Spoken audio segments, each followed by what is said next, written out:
questions, right? Sorry, man, there was no audio. Just start again. Just say apologies for that. Okay, Islamic brothers and sisters, really sorry. I think there was no audio for the first part, but it should be working now. So just send in like a yes if you guys can hear me. Okay, perfect. So what I was saying is send in your questions. Welcome to another live, first and foremost. We're going to be, like I said, doing this every Thursday. So we have been. And this is another episode. So send in your questions, your Dawah related questions, and we'll address them inshallah as we go along. And while you guys send in your questions, what I was saying was that I'm going to ask you guys a question and sort of share some of our Dawah training inshallah during these lives as well and make it really practical for us. So the question I wanted to ask you guys today was, think about the most difficult, challenging, hard questions that you have been asked about Islam, whether it's at work, school, college, neighbors, whatever the case is, and send them in. And what I'll do inshallah is once we go through some of your answers that you send in, is we'll share with you a way of tackling this or dealing with this inshallah in the Dawah, right? And the reason I want to start here or touch upon this specific area of our Dawah training course is because this is the most difficult thing in the Dawah for most people. For most people, they want to give Dawah, they want to be involved in sharing the message of Islam, but just before they do that, this worry comes to their mind that, oh my God, what is going to happen if I get asked one of these difficult questions, right? One of these challenging questions, these uncomfortable questions. How will I tackle it? What would I say? You know, what would my answers be? And this frightens us, right? And then we don't give Dawah.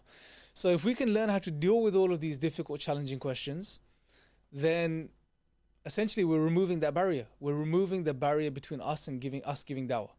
So send those challenging questions in, whatever they are, right? There's no wrong idea here or question or answer here. Just send in whatever you feel to be a challenging, difficult question about Islam, and then we'll go through them. Some of you guys may already know the answer or how to tackle this situation because you've done the Dawah training course on training.ira.org. So we're not going to read your answer out. And if you do know the answer, don't send the answer in, right, straight away, because we want to see what questions come up, inshallah. So Jamal, let me know if anything has come through. Where do we send questions? Someone asked. In the comments, in the sort of live chat area. So on your YouTube, if you go on your phone, there should be a chat button at the bottom of the screen. And the same should apply to your PCs and computers as well. There should be a chat section. On the computer or PC should appear on maybe, I think it's on your right hand side where you can live chat. So it's the live chat option under this live stream, inshallah. So that's where you can send in your questions and you can send in your answers, inshallah. So hopefully that clarifies that for him, Jamal, inshallah. It's challenging questions, bro, we're talking about. Any challenging questions that come to your mind, Jamal, about Islam? Not so much that there's challenging questions, but I know that people get nervous when they are about to, when they're giving Dawah. Yeah. They get very nervous that within that conversation, something's going to happen where, you know, they think, you know, I feel intimidated. I feel already, even before we started. And so it's about having that confidence that, you know, obviously, you know, you make dua and, you know, you go to your training if you haven't had training and, you know, just take your time and there's no rush because, you know, if you take your time, inshallah, people will give you the time to explain yourself, inshallah. There's a question. I'm going to just post it up for you now. 1 second. While you're doing that, bro, you're absolutely right. People get nervous. And I think one of the reasons is because they're afraid of dealing with these types of questions. You know, the dreaded, as we refer to them or think of them, the dreaded questions, you know, the uncomfortable stuff. But once you learn how to deal with it, then it's not a barrier anymore. It's not a barrier, yes. So, Saeed Hassan, he's posted a question on there. Did the Prophet say there will be 73 sects and one will be right? So maybe that's a question that he's been asked during Dawah. Okay. So I'm not going to answer it if that's the case, or even try to answer it. We're just going to let the list come through, inshallah. There's ways, and we're not saying. So actually, I don't want to let the cat out of the bag. So there's ways you can answer these questions, no doubt, right? But the question, the follow-up question is that the best thing to do? And that's what we're going to discuss, inshallah. Anything else that's come through? So people, let me just check here. No, just comments. Yes, and in regards to this generally, this is a narration of the Prophet ﷺ. But I think one thing we should take from this is that we should try to practice. Here's another question here. Okay. Yep, go on. Haki Shanks, is your religion, if your religion is correct, why are there so many sects? That's what they're asking. Okay, so it's linked. It's a linked question. All right. Okay. So there's several ways of addressing this. Firstly, Islam is one, right? Islam. When I say Islam, what we're saying is that Islam means submission to the will of God, and as Muslims, we are doing that, or we're trying to do that, which is submit our will to God. So Islam is one essentially. The revelation is one. The Quran is one. The message of Allah is clear. In regards to all of the things that we need to understand as human beings and we need to follow, everything is outlined there. We have the Sunnah and the tradition of the Prophet ﷺ, which is there, the Hadith, which have been preserved as well. And we have what we refer to through these means, our deen, our way of life, which is Islam. Now, there are different, I wouldn't say, let's not get to the sects yet or the different subgroups, but there are different schools of thought, if you like, in regards to fiqh or, jurisprudence. There's different ways of, or slightly different ways of looking at certain practices of Islam based on the evidences that the scholars have studied, etc. So, and these aren't sects. You wouldn't call them sects necessarily. They're just scholars who have tried their best based on the evidences at hand to decipher, specifics, the nitty gritty of, as an example in the prayer, should you, raise your hands when you're praying in between, during the prayer, should you put your finger up during the prayer, etc. And all of these small, minute details. There are different views in regards to this. So there are different schools from this perspective. But that doesn't mean that this splits or divides Islam off into sects. However, that being said, that there are, you can say there are some sects or groups and some that have even gone out of the bounds of Islam. But Islam as a whole, which has been practiced by the majority of Muslims in the world, is one, right? And then when it comes to certain specific actions and duties and so on, there are different schools, and there is nothing wrong with ascribing to one school or the other school as long as you are within that sound framework of Islam, inshallah. So it is one. That's what I'm trying to get across. But based on the evidences, based on the way the scholars have studied these evidences, they have come to different opinions in regards to specific, minute matters. And there's nothing wrong in holding one opinion as opposed to the other in these regards. But when it comes to the core, the message, the essence of Islam, Tawheed, for example, the oneness of God, understanding that we have a creator, that he's uniquely one, that he created us to worship him, that is the purpose of our existence, that we will return to God, that there is nothing like God, that God is eternal. All of these core concepts, these fundamentals are same across the board. There's no issue in regards to those. So hopefully that addresses the question, inshallah. Yeah, Jamal. okay. So there are a few questions that are coming in, but they're not really based around Dawah. So just to remind everyone that this, all our lives are really focused on how we can develop our Dawah. Yeah. People are asking fiqh questions and things like this. That's not what it's all about here. And inshallah, just remember, some of you who are da'is, maybe there's some questions that you can ask, which when Imran answers it could also educate everyone else as well, inshallah. And that's the whole point here, is how we can develop our dawah and get better at it. Yeah. And that's what these lives are all about, inshallah. So Absolutely. please post your questions, and inshallah we can really help each other. And on those questions, so I gave you sort of a summary answer of that question, but generally speaking, now in the dawah, say you're giving dawah to a non-Muslim, right? And they ask you such a question, or they ask you something that's far more uncomfortable, something like, you Muslims force your women to cover. Why is there inequality in Islam? At least from their perspective, from the little that they know about Islam, you'll get uncomfortable questions like this. And there's many others. And I'm sure you guys are going to send the various sort of uncomfortable questions that are out there. But how should you address it in a dawah situation? Because the last thing you want to do is end up getting stuck in a conversation about a specific, minute detail within Islam, which is not significant or relevant to that non-Muslim at that point. It may be relevant to a Muslim, who's understood the foundations of Islam, who has accepted Islam, but for a non-Muslim who hasn't even acknowledged their creator or that they were created to worship him, these details are not relevant. They're not the most important thing, right? I always give the example, imagine say you study the fiqh of fasting, yeah, and you're out giving dawah and you're speaking to a non-Muslim and he asks you about fasting. Now you can spend an hour discussing the minute details of how we fast, what we do, when we start, when we stop, all of these things. But if that's what you talk about and that non-Muslim leaves, no better off as far as the fundamental knowledge of Islam, who is Allah, why were they created, who is the Prophet ﷺ, what is the Quran, they don't know any of these things. And they leave and they get hit by a bus on the way home. Have you left them in any better position than before you spoke to them? And the answer is no. Right? So there has to be a list of priorities. When it comes to the dawah to non-Muslims, there are some certain fundamentals that we need to speak about first, right? And we're going to get into a bit more detail in regards to this. But any more questions, Jamal, before we do? Just one from Muhammad Al-Hajj. He's asking, do we have a Dawah team in the Baltic region? There definitely is, I think, but I'm not the best person to know about that. I will have to. So, what was the brother's name? Muhammad? Yeah, Muhammad. So, brother Muhammad, if you're interested from the perspective of joining the team in the Baltic region, just send me an email.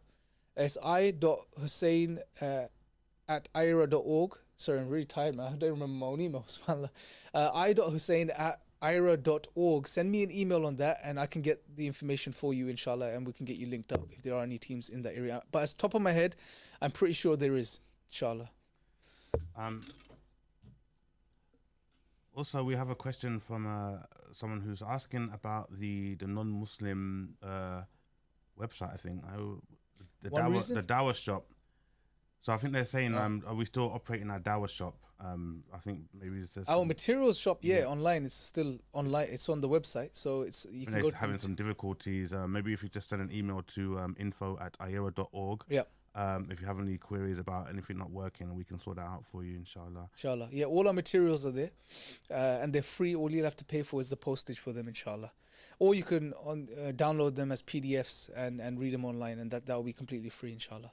Okay, question here from Wilderness.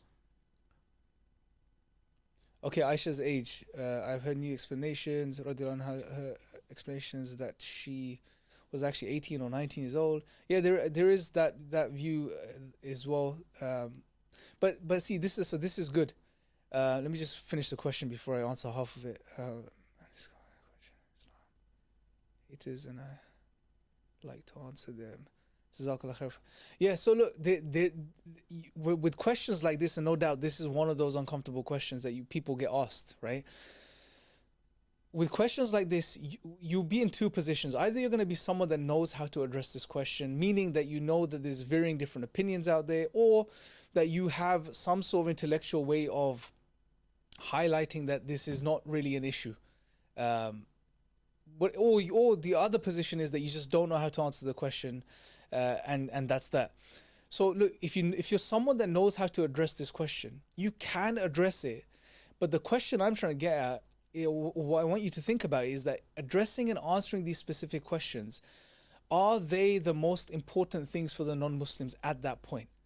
You know, say in this case, that non-Muslim, you address this question, you answer this question, you articulate it really well, you know, and they leave, and then the chances are they're not going to be satisfied, no matter how well you answer the question, right? Because based on their worldview, their paradigm, their perspective, their current modern understanding of, you know, age and the age of consent and all of this stuff, they may never be satisfied with the answer, right? But assuming you even do that, and they say they're not satisfied or whatever the case is, and they leave, and they still don't know who Allah is, why they were created, who the Prophet ﷺ was, what the purpose of life is, what the Quran is, etc., are they leaving in any better position? So have we given them effective dawah? The answer is no, right? So what we're essentially getting at, what we say in our dawah training courses, these are important questions. Many of these are important questions. They're relevant questions. Sometimes you get crazy questions, but most of them are relevant. But if you put your dawah hat on, what you need to understand is that they're not at the top of the list of priorities. So what you can do is you can take these as opportunities to give these people dawah. How do you do this? This is the next question, okay? The best way to do this is, what you do is, first and foremost, you acknowledge the questioner and you say, thank you for asking me the question. This is a brilliant question. Thank you for asking me. Thank you for approaching me. And not just going to some, you know, crazy anti-Islamic website online and looking at some, you know, half researched answer somewhere. Thank you for coming and asking me the question. However, before I answer the question, I need to share some of the basics and fundamentals of Islam with you first, right? This is what don't use the exact words I'm using, but this is a concept that I'm trying to get across to you. Thank you for asking me the question, but before I give you an answer, I need to share some of the basic concepts of Islam first. Why? Because once you understand those core concepts, then you will be in a better position to understand the answer to your question. Now, why is this the case? Okay, I'm going to spend a bit of time explaining why this is the case. Why is it that they need to understand some of the core concepts of Islam first before they are in the position to understand the answer to that question? But before I do that, I'm going to go back to Jamal. Is there anything else, bro? Yeah, there's a couple more, but there's a question. Brother Muhammad Al-Had, just apologies again if you've been. He said he had actually sent an email into info regarding the problem on the website. So we're going to take note of that, inshallah, and we'll get that back in operation. Yeah. So yeah, just bear with us on that one, inshallah. Yeah, inshallah. Another question that's come through now. How would we explain to someone that we chose this free will about the covenant we took with Allah before entering the dunya? How do we explain to someone that we chose this free? Okay, good. That's a good question, and this sort of ties in with what I'm talking about. Well, we can explain it is because this is what Allah mentions in the Quran as well. That Allah, and I'm paraphrasing, that He asked for this covenant from different things, and the humans accepted, this. So it's in the Quran. Now, but here's the thing. Right now, if you just answer that question like that, they're not in the position to accept the Quran as revelation from Allah subhanahu wa ta'ala. That's where your problem lies. So this is why, and that's a brilliant sort of segue into what I was talking about. This is why one of the reasons why we need to explain the core concepts, the fundamentals of Islam first, because this will give them the right framework that they need to be able to understand the answers to their questions. Now that's one of the reasons. The second reason is that, remember, everyone has a worldview, right? Everyone has a lens through which they see and understand the world. As Muslims, we have our own lens. We have the lens of Islam. Right? The fundamentals of Islam is our lens. Through this, we understand the world around us. So too is the case with non-Muslims out there. They have their own lenses. Most people today will have a secular, liberal, atheist lens. And therefore, they have their own notions of equality, right and wrong, so on and so forth. So when you give them an answer from your perspective, no matter, like I said, no matter how well you articulate it, they are not going to be satisfied. They are simply not going to be satisfied, because they are going to be perceiving and evaluating your answer through their lens. So what we have to do is we have to share the fundamentals of Islam with them first, which give them a different set of lenses.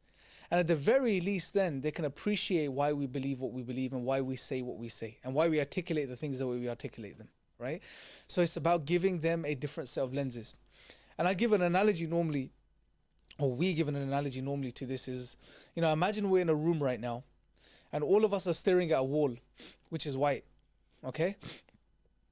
Excuse me. So we're staring at a wall that's white, and we're all wearing clear glasses, okay? Clear set of lenses. Now, when we look at the white wall through a clear set of lenses, what color do we see it? It's white.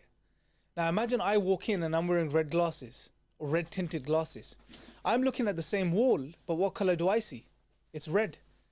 Now, you could spend all day trying to convince me that the wall is white, but because I see red, you're not going to be able to convince me, right? So what is the best thing to do in that scenario? You have to encourage me to take off my red lenses and put on the clear lenses, and then I will see what you're seeing. And therefore, you no longer need to convince me that the wall is white. So this is an analogy to what I'm saying, which is that everyone has a set of lenses that they see the world through. So when they ask you a question about Islam or something related to Islam, such as these uncomfortable questions, you can articulate them as well as you like. They will never be satisfied, right? And you're going to miss a dawah opportunity. So what you need to do is you need to give them the right set of lenses. How do we do this? Take them to the foundations of Islam. And this is why what I said, and I'll reiterate it again, is that when they ask you a question about Islam, say, thank you for asking me the question. It's a brilliant question. But before I answer it, I need to share some of the basics of Islam with you first. So if you have a couple of minutes, let's sit down and do that. Why do I want to do that? So when you have the fundamentals of Islam, you'll better be able to understand the answer to your question. So that's the best way to address this. And what this does, brothers and sisters, is that this now means you don't have to be an expert. You don't have to be a sheikh or a scholar or someone that's mastered evolution, as our brother Sabur, who's joining us now. You don't need to understand all of these topics in any great detail. All you need to know is the fundamentals of Islam and how to take control of the conversation, inshallah. Sabur, assalamu alaikum. How are you, bro? Am I late? You are, of course you're late. You're late. Imran, you answered it beautifully. When somebody asks a question and they say, I don't remember taking the covenant. I don't remember Allah saying, am I not your Lord? I don't understand why in Islam a man can marry up to 4 wives and a woman can't marry up to 4 husbands. It goes on and on and on. The simple answer is, well, in order for you to understand why we believe that particular statement, is for you to know why we believe in God, why we believe in the oneness of God, why we believe in revelation, why we believe in prophethood. Teach them our perspective, teach them the lens that we look at the world, teach them the paradigm by which we look at the world. Now, Imran, this way of looking is a paradigm shift in the Dawah. This way of thinking, this way of giving Dawah is one of the most effective ways. And I loved what you said earlier, which is, if somebody comes up to you and they talk about an issue and you try and answer their question, when you walk away from them or they walk away from you, have you brought them closer to Allah? Have you told them about Allah's messenger? Have you told them why Islam is true? No, you haven't. You haven't done any of those things. Have you brought them an inch closer to Islam? No, you have not. And interestingly, a lot of Dawah conversations are not actually about Dawah. What is Dawah? The Dawah is the call to Allah. It's the call to Allah. It is not to have a discussion about superfluous things. Yeah. It is not to have discussion about things for which ultimately the only answer is Sami'na wa Ata'na, hear and obey. Yeah. And we try and rationalize those things. Anything. Now, every single thing that Allah has legislated, is there wisdom behind that? Yes. Do we know the wisdom? Sometimes yes, sometimes we don't. However, the non-Muslim does not believe in the Quran being the word of Allah. If they believe the Quran is the word of Allah, they'll be Muslim. And since they don't believe, they won't understand those things. Why is it that in paradise, you will, something will happen in paradise, whatever it is? Why? Why is this? Why does hell exist? Why does this happen? Why does that happen? Why is there suffering in the world? Ultimately, the answer to all of those questions is because that's what God decreed. That's what God says. That's what we're supposed to do because we believe in God. Everything goes back to God. So just tell them why we believe in God. Tell them why we believe in oneness and revelation and prophethood. It's a paradigm shift. And Imran, people will, even if they don't accept Islam, they'll understand why you believe in those things. But if you go on and explain, oh, you see hijab, we wear hijab because it does this, it does that. You can have an hour-long lecture.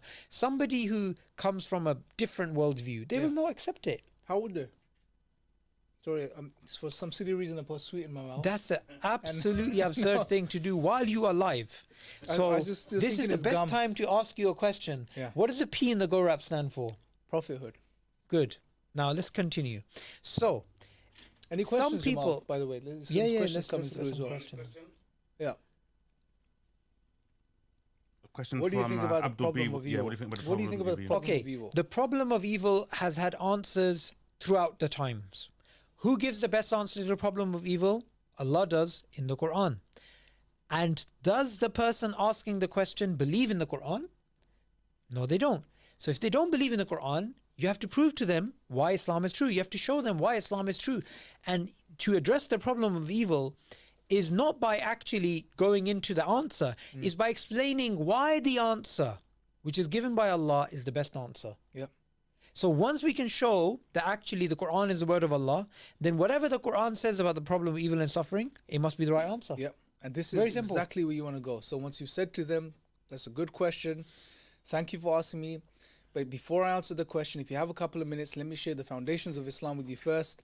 And you sit down with them and then you go into the Go Rap. But what I wanted to focus on in this live, bro, was dealing with how to transition from any question into the Go Rap. Because that is not only very important as far as taking control of the conversation and making it a Dawah conversation, which is productive, but also it does away with the fear most people have when it comes to Dawah. Oh my God, what if I get asked these difficult questions? Well, now you know what to do. Whatever question, you don't have to answer that question. Remember, it's not that you're not evading the question. Right? You can always come back to it. And if you don't know the answer, say, I'll get you in touch with someone that knows and I'll get you the answer. But what you're really doing is giving them what they want, right? Or sorry, giving them what they need as opposed to what they want, right? They'll want answers to all sorts of strange questions based on what they're learning online and in the media, etc. But you want to give them what they need. And what they need is the fundamentals of Islam. Yep. And that's essentially what the Go Rap covers. God's existence, Allah's oneness, revelation from Allah, and prophethood. Yep. Absolutely, absolutely. Is there anybody watching who would like to ask a question? Because it's so important that we interact with you, we talk to you, we are here to listen to you and to answer your questions. And essentially, Dawah is the most important and neglected activity that this ummah has neglected for centuries. Think about it, Imran. For centuries, the Umayyads, what did they do? They went far and wide and spread Islam. Yep. And we find that throughout the early years of Islam, you had Muslim preachers traveling from Persia all the way to Central Asia. You had people traveling to Europe. You had people traveling to Sub-Saharan Africa. You had all this dawah happening. And later on, what happened? We neglected this duty. And what was the result of that? The result of that is that Islam did not grow. But we know from a narration of the Prophet ﷺ that Islam will enter every house. So why shouldn't we work towards this noble mission? So the question that we have is, what should the correct behavior to give dawah to a hater? Hater, yeah. Okay, so I mean, I have obviously the standard generic answer is whatever you say to a hater, the hater may come to you and say Sharia law is barbaric, the age of Aisha radiallahu anha was this and whatever, right? You have to go back to the go-rap. So that's obviously clear. Yeah. But what is the behavior with a hater? Now, I have a particular way of thinking about this, and you should probably contradict what I'm saying. I think there are so many sincere people out there. Yeah. There are so many people out there looking for truth. There are so many people out there who are looking to connect to Allah. There are so many people out there who want to fill the void in their hearts. They have this thirst to have a belief in something greater than themselves because they are empty. Their lives are empty. They're going through depression and nihilism and existential problems and just generally purposelessness in life. These people are the ones we should be reaching. If there's an Islam hater, would I really spend my time trying to convince somebody that's so far away when there are people who are so much closer? There's so much low-hanging fruit. There's so many people who are way more susceptible to be accepting Islam, way more likely to be accepting Islam due to their sincerity. I mean, I'm not saying they don't deserve the dawah, they do. But that's just generally something I find people, they look at the worst case scenario. How do you give dawah to the most difficult person? Well, why don't we start with the easy people that you can give dawah to, who aren't Islam haters? Yeah, that's why I'm thinking about. Overall, I completely agree with what you're saying, bro. You're saying, look, you have limited time. You as a resource are limited. So use your time effectively. That's what you're getting at, basically, yeah? A bit of the 80-20 in there as well, yeah? Principle. But I think if we tie this in with the sort of dawah training context that we do, is obviously initially when you get into a discussion with someone, say doing street dawah, you're not going to know if they're an Islam hater or you're not going to know if they're insincere immediately, right? Yeah. There's a point where you get to, to where you realize, okay, this person's wasting my time. You had plenty of those in West Ealing, huh? Yeah, exactly. But there's a point you get there. You don't just do it immediately. Like I can see by this guy's looking at me in a funny way, he's not going to listen. You don't do that. We don't know, right? We don't know what's in their heart. But you'll get to a point where you get there, and at that point, then you make the call, like Subur said, okay, this guy's wasting my time. I'm going to move on to someone that wants to listen. But before you get there, your general behavior towards the non-Muslims should be kind and gentle and compassionate and soft, right? One of the best examples of this, or the best evidences, is in the story of Musa Islam. Now, when Musa Islam is being sent to Fir'aun, and remember the context there, Pharaoh is one of the worst of human beings to have ever lived. That's right. Musa Islam is one of the best of humans to have ever lived. So one of the best of humans is being sent to one of the worst of humans, and Allah gives the advice Allah gives to Musa alayhi salam before he goes is speak to him with soft, gentle speech, right? Why? Allah tells us so that, essentially that he may listen, he may understand the message. So a few things we learn from this is, one, there is no excuse to be aggressive towards people generally when we're giving dawah, right? Especially when you don't know what their intentions are, right? Secondly, is that when you are soft and compassionate towards people, you can win over their hearts, right? And that's what we want to do. So there will be cases where you come across people who just genuinely have been misinformed about Islam to the degree where it's led them to feel very aggressive towards Islam and have this hatred towards Islam. They're genuine people out there. But deep down, they're nice people. They've just been led to this conception of Islam. So with such people, you try to work with them and clarify these things. But then you'll also get the people who just genuinely want to have a debate with you, argue with you, waste your time, and that's the only intent. It's like Shaitan has sent them for that reason there at that time, right? So with such people, you'll get to a point where you realize they're just going to waste your time. Then you say, you know what, we're not getting anywhere. Have a nice day. I'm going to speak to someone that's willing to listen. Now, another beautiful thing about what we mentioned earlier, bro, is, you know, where we'd give that concept where, you know, that's a good question about Islam. But before I give you the answer, I'm going to share some of the foundations of Islam with you first. When you do that, if you say that to someone that's just genuinely there to have an argument with you, they're not going to be happy with that. They're going to walk away. They're going to be like, no, give me an answer. I want an answer right now. Why should I listen to the foundations? Stick to your ground, because you know why you're giving them those foundations, right? And if they are honest and they understand that it's important to understand the fundamentals of Islam, they will stay. But if they're not honest and they're just there to debate, then in most cases they'll just leave, right? Or the discussion ends there. So that's a good place. It's like a sieve. You know, you put flour in a sieve and the good stuff comes out, and then the, you know, all the big bits stay on top. Absolutely. It acts like a really good sieve as well, that approach, inshallah. And you know, someone walking away from you does not mean that you did not do your duty. It doesn't mean you gave dawah in a bad way. So if someone's like, no, yes or no, does the Sharia law, blah, blah, blah. And you're like, in order for you to understand anything about the Quran or the Sharia law, you need to know why we believe what we believe, and you try and do the Quran. Person's like, no, you need to answer my question. And they walk away. You may think, oh, I did something wrong. They walked away. No, the fact is, you were giving the answer. They just weren't willing to listen to the answer, and they wanted to actually have a got your moment. Right?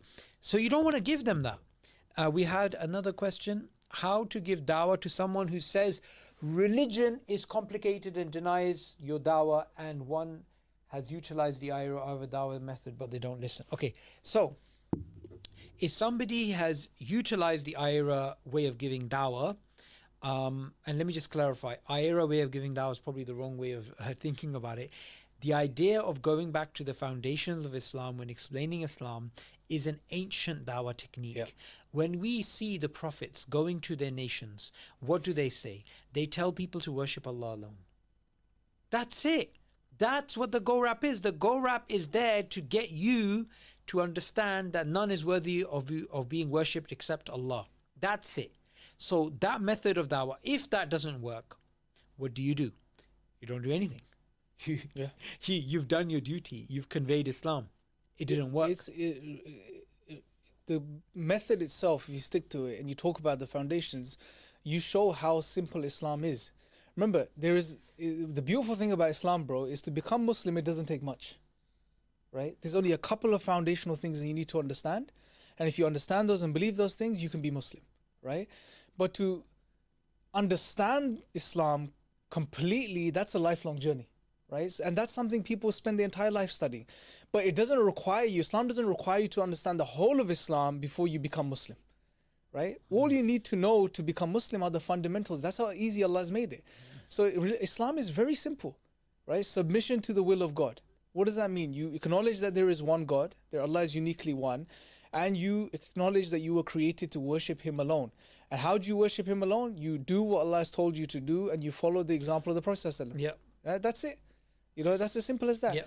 And you can still spend your entire life studying Islam, and that's an individual choice. Some people study a lot, some people study less.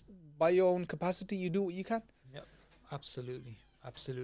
So in essence, the answer to this question is you have done your duty when you convey Islam. You've done it. You've spoken about Allah.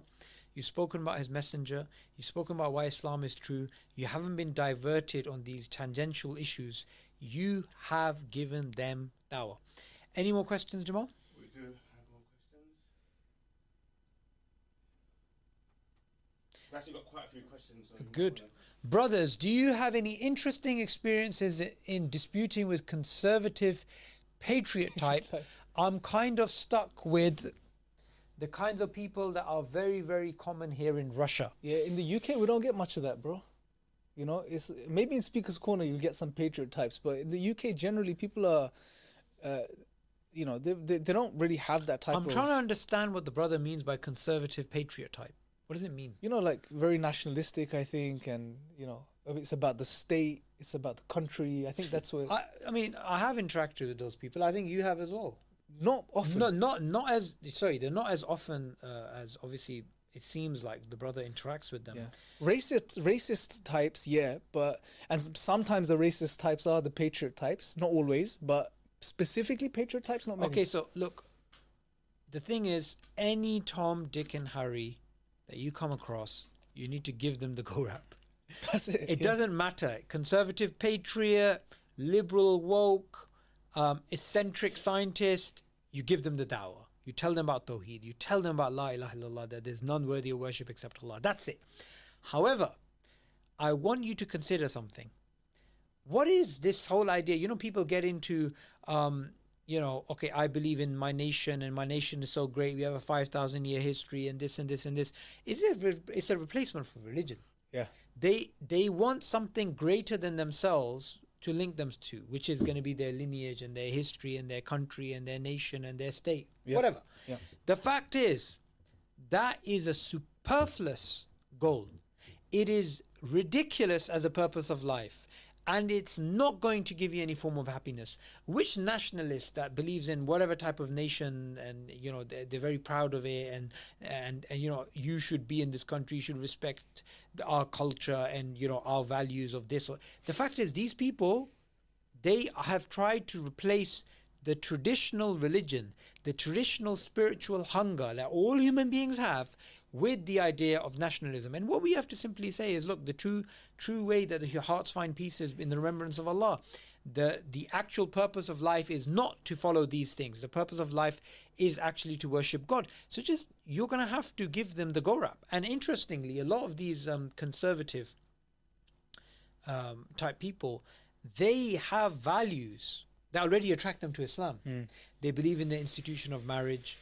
They believe in, the nuclear family. They have these ideas about morality, which are similar to Muslims. So, we shouldn't be put off by these types of people, because they usually are, interested in Islam, not just because of theology. They actually, sometimes they even say this. Yeah. That, I know of one conversation I heard between somebody who was far right, very anti-Muslim, and very, doing protests against Islam and stuff like this.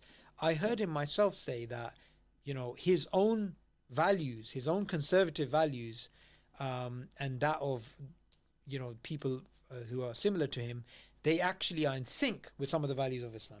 Yeah. So, everybody deserves the dawah, whoever they are. Because conservative. What do you... Yeah, read that question, please. What do you think about New Age atheism now? I think he means New Age spirituality. What's New Age atheism? Yeah, I wouldn't give it that label. Don't give atheism that credibility, honestly. People actually moving away from atheism.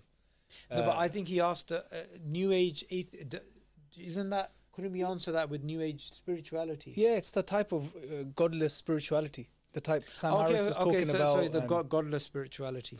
Yeah, there's a lot of people. People just showing that there's human nature, man. People are designed to worship, submit to some higher being. At uni, I'm doing a module on religious experiences, yeah? And up until now, for the past couple of 100 years, this study has been defined as a study of religious experiences. The word religious has been in there. Now you have the humanists and the atheist types, and they're trying to challenge this. They're not happy.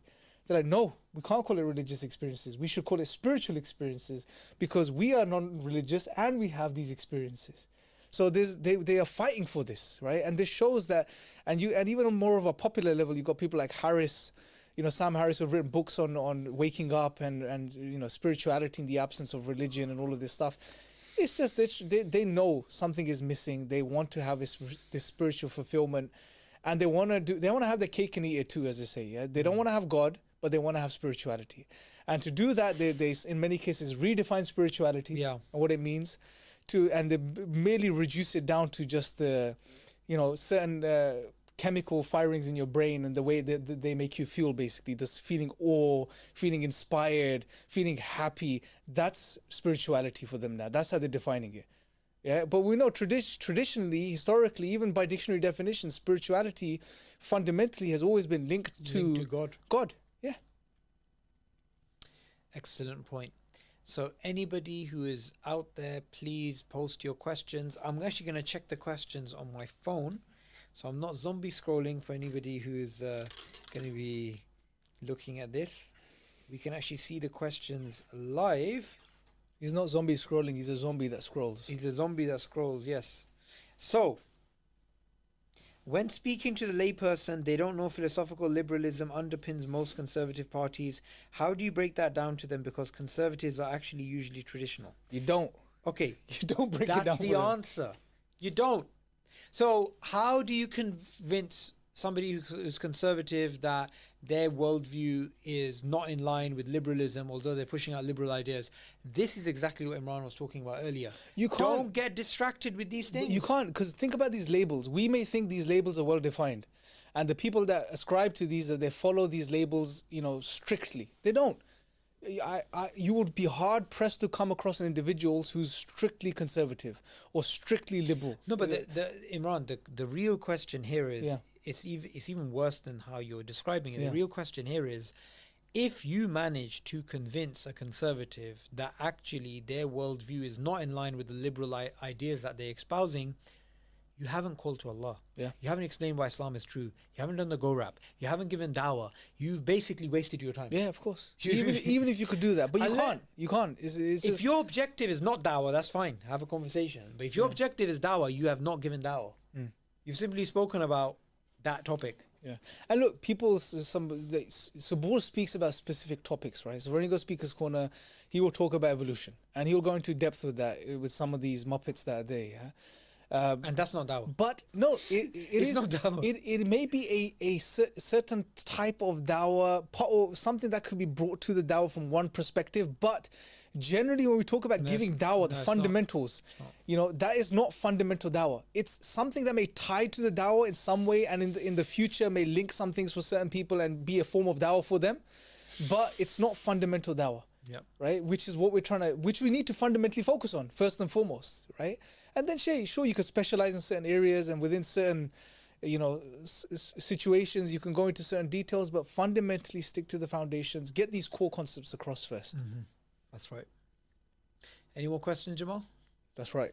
How do I deal with cognitive dissonance when it comes to the Islamic doctrines and what I seem to have understood of reality? I don't really understand that question.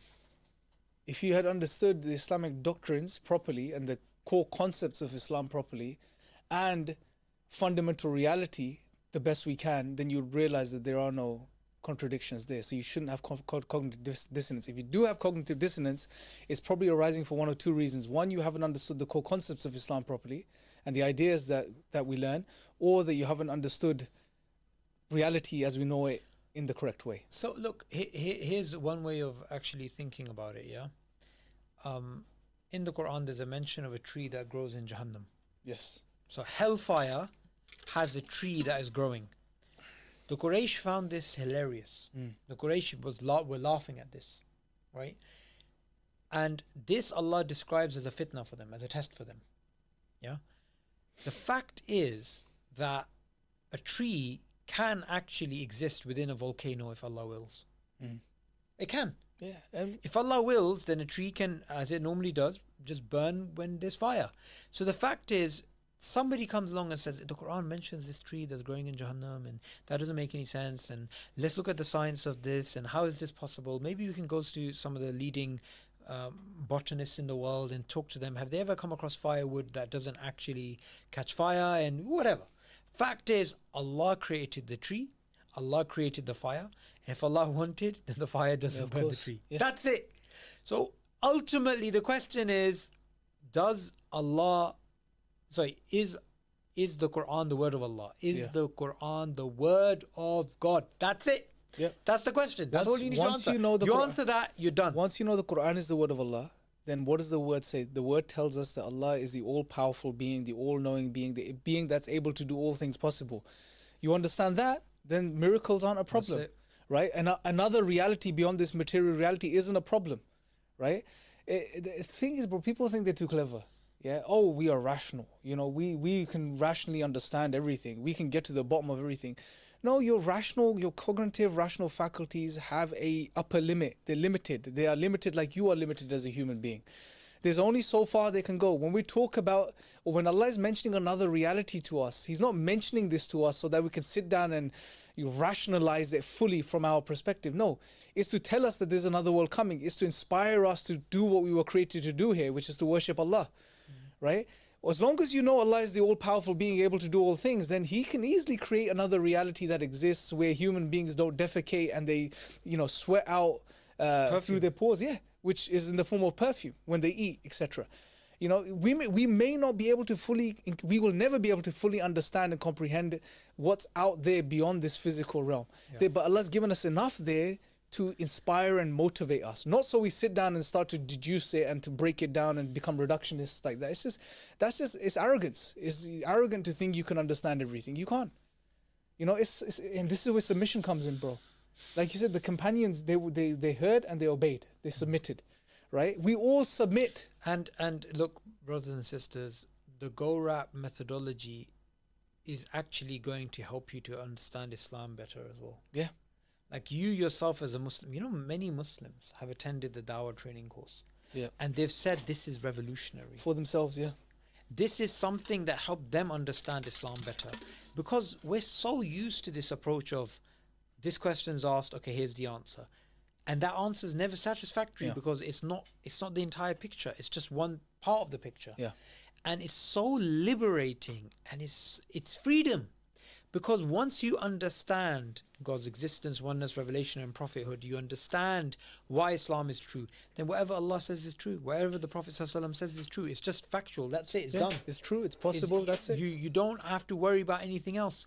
And look, Dawah is something that we should all be doing. Dawah is something... Okay, let's just go back to this, Imran. Let's just go back to why are we giving Dawah in the first place? I think because we're talking about the importance of Dawah, we're talking about, the importance of Dawah training. Let's go back to why we're giving Dawah. Okay, every single human being on this earth, you have a limited lifespan, you have health which is going to deteriorate, you have wealth which is going to disappear, your youth is going to fade away, and your time is going to go. So all of these finite things are disappearing. What do you want from this short life? You want paradise. Who doesn't want paradise? Yes. That's why you're here. You want paradise. And the quickest and the fastest and the most effective way to gain rewards from Allah is by giving dawah. Because when you give dawah, you are doing the job of the prophets, and whoever accepts Islam, they accept Islam because of an effort that you were involved in.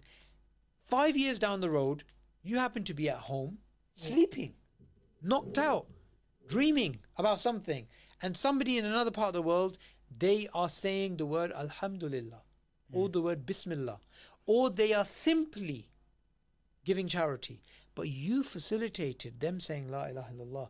You will get that ajr. You pass away. Everybody who passes away, their deeds come to an end, except for a righteous child, beneficial knowledge, and the categories that we know of. And the person who gives dawah, the person who has led people to, he's the means by which people accepted Islam, he will be or she will be in their grave, and they will get continuous rewards day and night for the people that are practicing Islam, because they were facilitated to take Shahada because of their effort. Yes. This is something we should all strive for. This is an amazing thing. And hundreds of years ago, even 100 years ago, for you to be involved in Dawah, it was incredibly difficult. Yeah. You know, people had to travel so far. There was no such thing as Dawah organizations. It was a time in which not many people were accepting Islam that like they're accepting Islam now. Like the types of the easy locations where we are giving Dawah. All of this you can get involved in by supporting the Dawah, by learning Dawah training, by doing Dawah yourself. All of these things Allah has made at your fingertips, so easy for you. Yes. So this is a blessing that you should not neglect. Questions, Jamal? Guys, we've got lots of questions. I don't know if we're going to get them all in. There's actually about 17 more questions. Whoa. So let's try to answer tonight. It's been really good. So I don't know if you want to... Maybe you answer. So we'll let's go through maybe another 5 to 10, quick as we can, inshallah. Yeah, so quick as we can. Let me check. Yeah, go and carry So on. is giving dawah obligatory in all places? For example, at work, to those people who you know they are very negatively thinking already about Islam. I mean, should I still try to tell them or leave them? Do the best you can.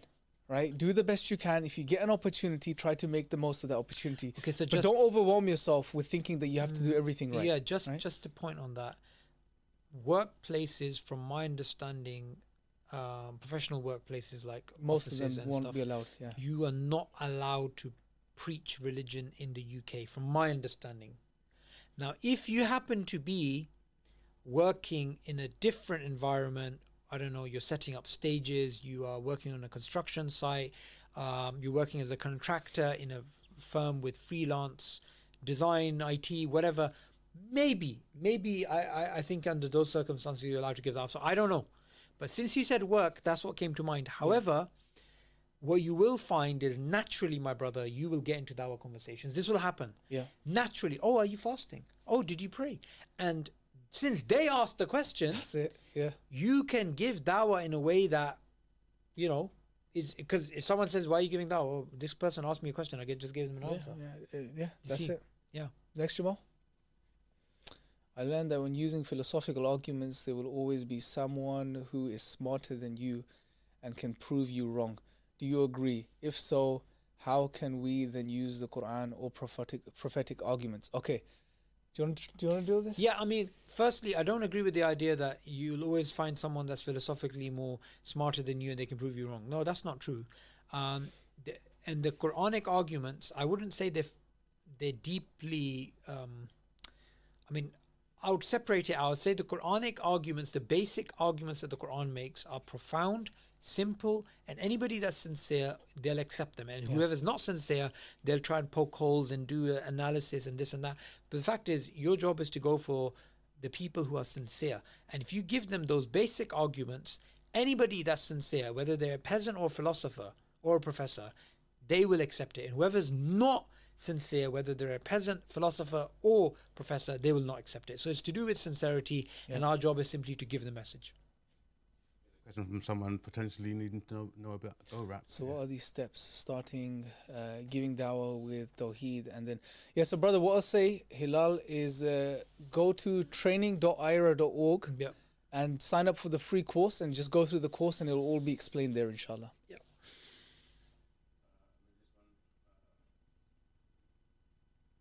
Opinion on God allegedly being non-binary.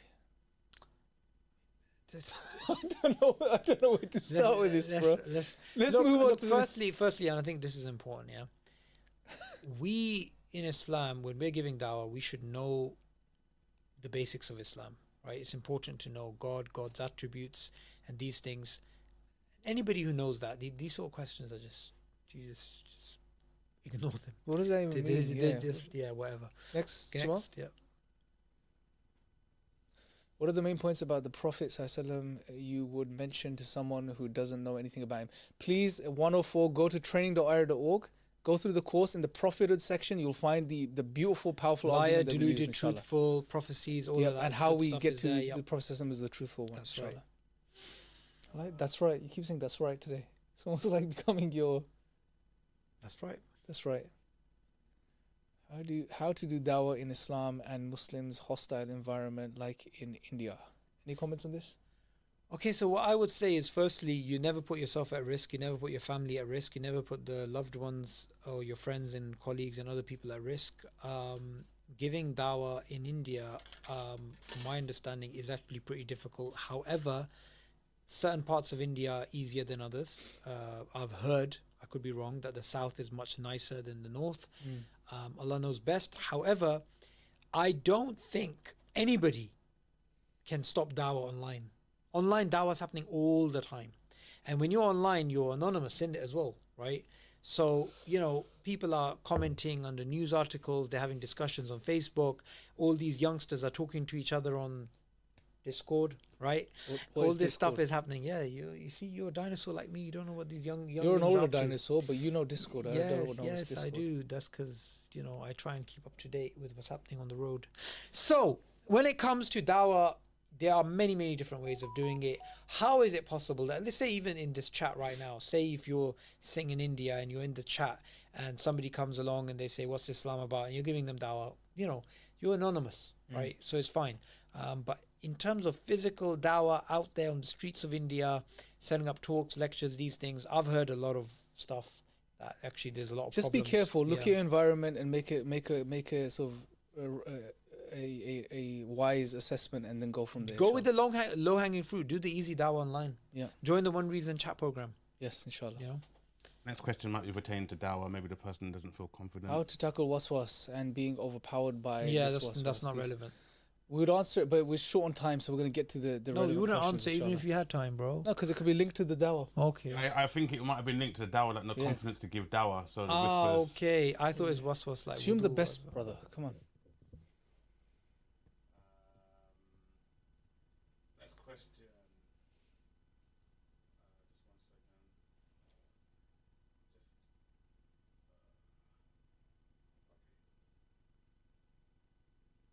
You read it out now, bro. If it's hard to give dawah in private, how do you propagate the message with a group of people, as it's difficult to access them in private? Just to talk publicly. Sometimes it's easier public, sometimes it's easier private. I mean, every situation is different. Sometimes you can also create a situation where they start asking you. So it's Ramadan. Chances are, if you're around them and they're eating and you're like, no, I'm fasting, those conversations happen naturally. Yeah. And again, I mean, training you the- would be surprised. You know, some people, they say, why are you giving dawah? We shouldn't be giving dawah. You don't have knowledge to give dawah. You know, there's something, obviously we can say convey from me, even if it's one verse, as the Prophet ﷺ said, you just need to know the basics, simple go rap, stick to what you know, don't talk about what you don't know. Okay, those answers are there, but there's also something else to be said, Imran. Dawah conversations are happening anyway. They're just happening badly. People are being asked about Islam anyway, and they're not trained. And so they're giving poor answers. The fact is, it's happening already. So you just have to learn how to convey Islam. Yeah, training.ira.org, guys. Go there. It is a phenomenal course to get started in the dawah. That's Go right. through that, inshallah. That's right. One for you, Sabor. Can Darwinism, let me read it for you. Can Darwinism and the common ancestor be refuted? My I study medicine. Let me finish, bro. I study medicine, and many doctors teach it to us. Yes, my brother. Now, let me give you an answer to this, yeah? Firstly, if anybody believes in Darwinian evolution, they believe in string theory, they believe in whatever, you could still give them go rap. Yeah. Go rap is independent of any doubt they have about Darwinism or whatever it is. You don't even need to talk about Darwinism. Yeah. Technically, you can go straight and explain to them why God exists. Evolution has nothing to do with that. Oneness of prophet, evolution has nothing to do with that. Revelation and prophethood, evolution has nothing to do with that.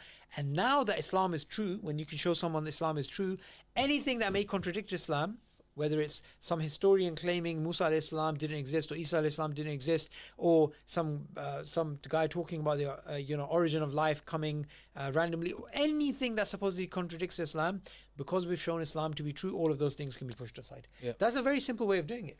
Yep. And if you want detailed answers, you go to Sabur's channel. He's got stuff on evolution. I don't think we're allowed to do those plugs, bro.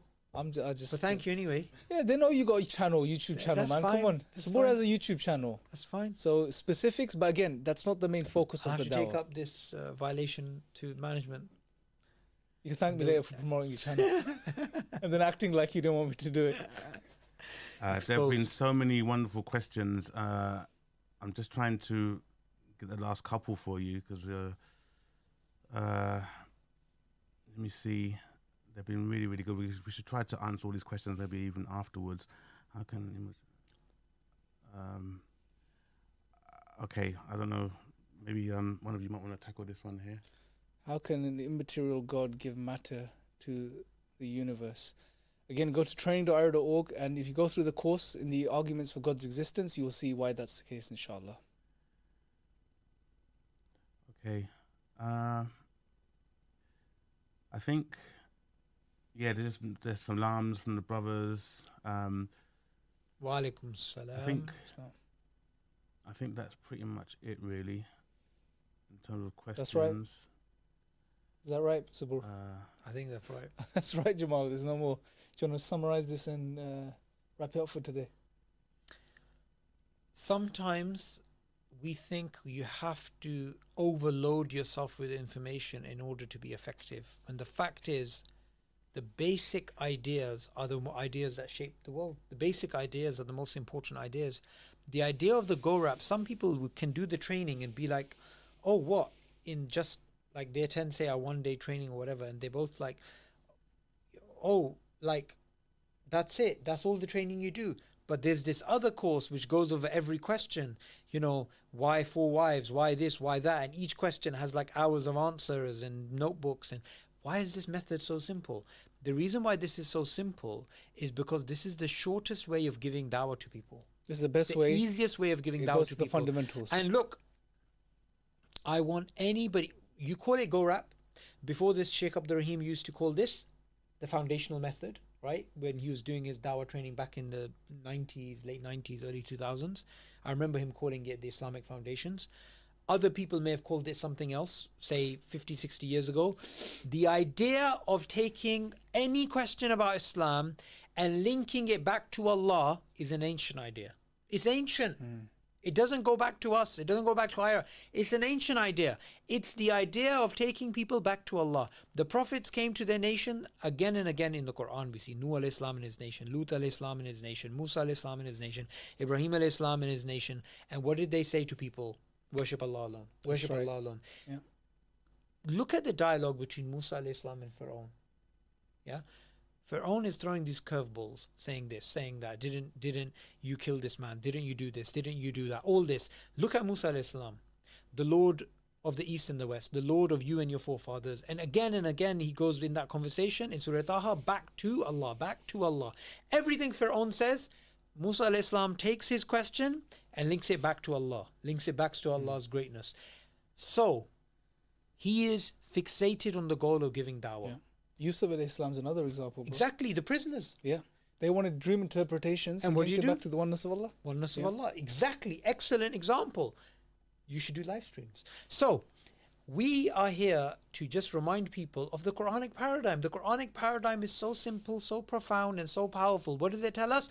Worship Allah alone. Take any question and link it back to Allah. And that is the Aira Dawah training course, which you can get from training.aira.org. Yeah. So thank you so much for joining us today. This live stream was brilliant. Imran, any concluding words? No, that's right, bro. We can leave it at that, guys. Jazakallah khair. Fantastic. We'll So join you until week, next time, inshallah. Assalamu alaikum.